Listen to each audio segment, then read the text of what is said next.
Hi guys, welcome to 2017. So I've been receiving a lot of questions from investment beginners in terms of when and how I can learn investment in this coming new year. So let me share with you some beginners' mistakes that you may come across when you are learning investment. That is exactly what I've been through 20 years ago. Why? Because things didn't change that much. Right now, in terms of learning investment skills and new investment knowledge, there are commonly some mistakes and even something that from the media, from the iBanks that we've heard of, there are some theories that don't actually work, but we have been using it day by day and we'll keep losing our money. So there are 5 common beginners' mistakes that iBanks and media don't give a thing in correcting them. So if you don't understand that, you didn't do your statistics, your homework, and you lose your money. First, investment mistake, interest rate hike. In the market, generally, we relate interest rate hike to recession or interest rate hike to stock markets is going to set back. So that isn't the case. But I understand why people think that. Because when the interest rate goes up, our mortgage costs, our borrowing money costs, and lending, all the costs go up.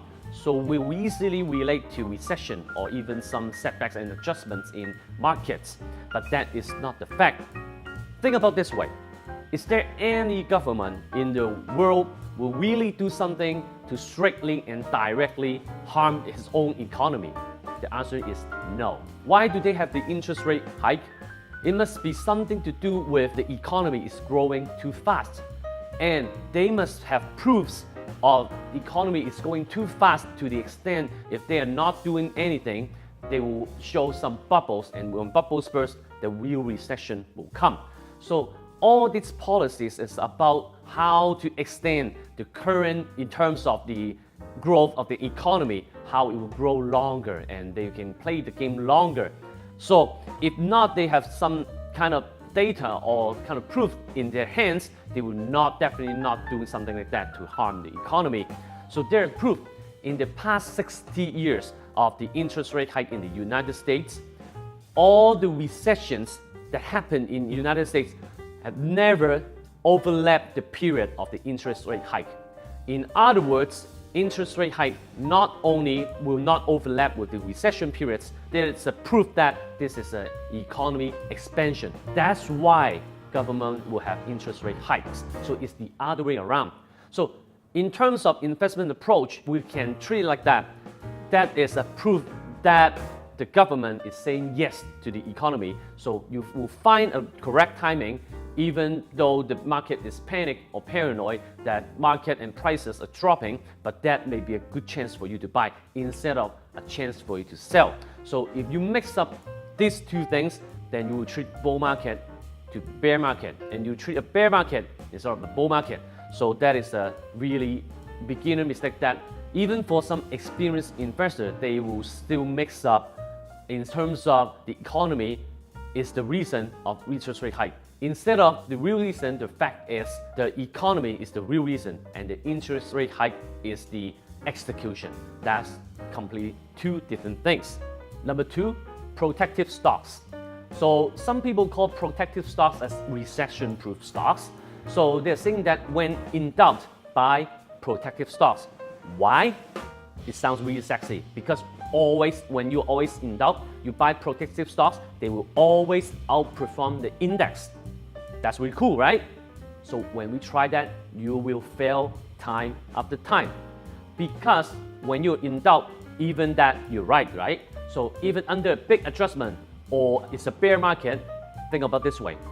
What are protective stocks? They're usually utilities, electricities, transportation. They're most likely blue chips and big companies. And the correlation with these stocks, with the indexes, with the economy is really, really high.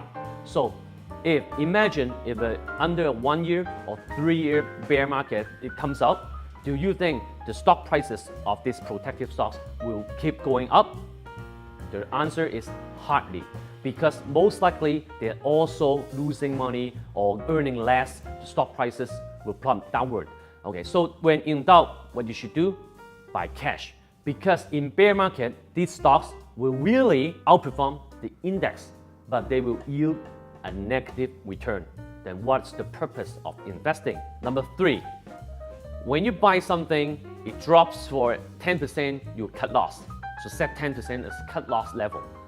That's wrong, because the market is happening, it's going on every single day, and in the market involves of all different institutions, different individuals, all kinds of different people. Do you think that if you buy a stock at $5 and then if you cut loss at $4.50 and you will keep on dropping or bounce back? The answer is that doesn't matter. The stock market has its own mechanism. The company has its own path. So each company has its own valuation reports. So no one cares about what price you purchase this stock or what price you leave. The market will go on with or without you.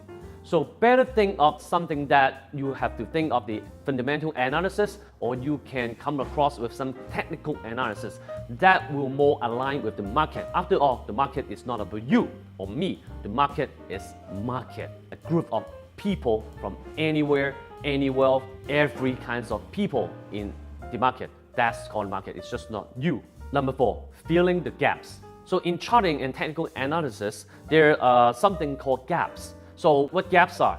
Is when a price after the next trading day, the price of the next trading day will suddenly go up higher, but without any trading executed in between the prices and those gaps. It usually represents a stronger power of a buying power that involved in the prices. So that some buyers will just skip few of the prices and buy straight in at high prices. So they are gaps. So there's a gap theory that says that all the gaps must be filled, right? So if that's true, what do you think? If you have a really strong stock, but you miss the chance buying that, and suddenly it has a gap up, and then it keeps going up, what we will do? You will never buy at the high prices. You just wait for them, the stock, to come back down. Okay? Even it goes up for 20% or 30%, you just wait, right?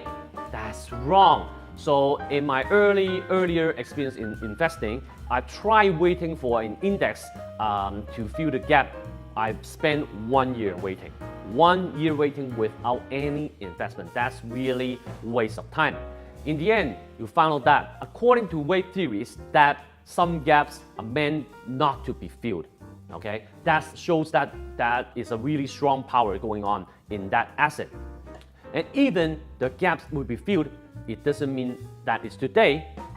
Even it will be filled, it can go up for like 100% or 300% before filling the gap.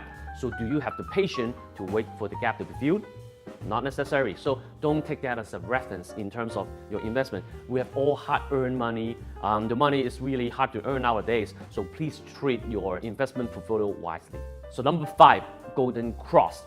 So what is a golden cross? So this is getting a bit more technical. But if you understand what is a golden cross, that is really easy and really a common investment tool that we're still using nowadays, but it doesn't work. What is a golden cross? It is a buy signal that you show in the chart. Like that, for example, it shows when a short-term moving average is going up above, crossing above a long-term moving average. That shows that the trend and the power in the short term of this asset is greater than longer term of this asset. So this is a buy signal, right? So that's really easy. If you plug in into any charting system online in the web, you can show all the buy signal for you. That's wrong. I've done statistics with the golden cross with the Chinese market, Hong Kong, US, some of the commodities markets. I've done 5 years, 10 years, and 20 years. The accuracy of that is 30%. 30%, that means 70% of that doesn't work. So the other way around, the opposite of golden cross is death cross. That is a sell signal. Accuracy is also 30%. 70% doesn't work. So what does that mean? It doesn't mean that this doesn't work. It works perfectly as long as you flip it around, you do the another way around. So when a golden cross, the signal comes out, you sell. That's funny, right? So when the death cross comes out, you buy. That way, you get a beautiful, perfectly 70% accuracy in your investment portfolio. That's really funny, really funny. But above all the 5 mistakes that I've listed above, I've tried them all with real money and real time and real energy. I don't want you to waste the same energy and time and money, so please subscribe for more of this clip. So happy 2017. Please stay up, stay tuned for more episodes and knowledge, and we'll fight this war together. Goodbye.